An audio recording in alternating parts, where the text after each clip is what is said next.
আম্বানি বাড়ির ছোট ছেলের বিয়ে উদযাপন যে রাজকীয় হবে তা নিয়ে কোনো সন্দেহ ছিল না। কিন্তু কতটা রাজকীয় হতে চলছে জামনগরে প্রথম প্রাক বিবাহ উদযাপনে তার আভাস পাওয়া গিয়েছিল। ইটালির বিলাসবহুল ক্রুজে দ্বিতীয় উদযাপনও ছিল বিলাসিতায় মোড়া। প্রাক বিবাহে যদি এমন রাজকীয় আয়োজন থাকে তাহলে বিয়েতে কি হবে, বিস্ময় প্রকাশ করেছিলেন অনেকেই।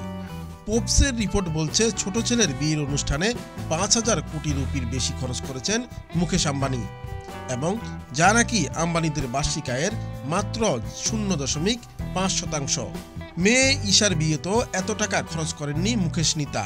ঈশার বিয়েতে ৭০০ থেকে ৮০০ কোটি রুপি খরচ হয়েছিল।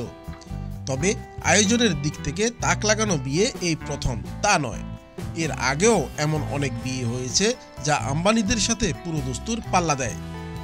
১৯৮১ সালে ইংল্যান্ডের তৎকালীন যুবরাজ চার্লস এবং যুবরানী ডায়নার বিয়ে গত কয়েক দশকের সবচেয়ে আড়ম্বরপূর্ণ বলে মনে করা হয়। রাজপরিবারের বিয়ে তাই আক্ষরিক অর্থেই রাজকীয় ছিল। চার্লস এবং ডায়নার বিয়ের অনুষ্ঠানে সশরীরে উপস্থিত ছিলেন প্রায় ৩,০০০ অতিথি। তবে বিয়ের অনুষ্ঠান টিভিতে সম্প্রচারিত হওয়ায় ৭৪টি দেশের প্রায় ৭৫ কোটি নাগরিক সাক্ষী থাকতে পেরেছেন ঐতিহাসিক মুহূর্তের। সেন্ট পলস ক্যাথিড্রাল গির্জায় বিয়ে হয়েছিল চার্লস এবং ডায়নার। বিয়েতে ডায়না যে গাউন পরেছিলেন তা পুরোটাই মুক্তার তৈরি। প্রায় ১০,০০০ মুক্ত বসানো ছিল ওই গাউনে। একই মঞ্চে দুই ছেলের বিয়ের আয়োজন করেছিলেন সাহারা গ্রুপের কর্ণধার সুব্রত রায়। সুব্রতের দুই ছেলে সুশান্ত এবং সীমান্ত রায় একই সাথে নতুন জীবন শুরু করেছিলেন। মস্করা করে অনেকেই বলেছিলেন খরচ বাঁচাতে দুই ছেলের একসাথে বিয়ে দেন সুব্রত। তবে সেটা যে সত্যি নয় তা পরে স্পষ্ট হয় বিয়ের খরচ প্রকাশ্যে আসায়।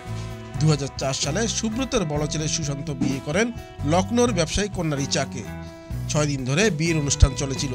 অতিথিদের জন্য প্রায় ২৭টি প্রাইভেট জেট এবং ২০০টি মার্সিডিজের ব্যবস্থা করা হয়েছিল। ২০১৬ সালে সাবেক নেতা এবং ভারতীয় শিল্পপতি গলি জনার্দন রেড্ডি মেয়ে ভাবনীর বিয়ে দেন হায়দ্রাবাদ নিবাসী ব্যবসায়ী রাজীব রেড্ডির সাথে। এই বিয়ের অনুষ্ঠানেও চোখ ধাঁধিয়েছিলেন গোটা দেশের। একটানা ৫ দিন ধরে বেঙ্গালুর বিলাসবহুল প্রাসাদে বিয়ের আসর বসেছিল। বিয়ের অতিথি তালিকায় রাজনীতিবিদ, বলিউড তারকা থেকে বাদ ছিল না কেউ। শোনা যায় প্রায় ৫০,০০০ অতিথির উপস্থিতিতে ৪ হাত এক হয়েছিল।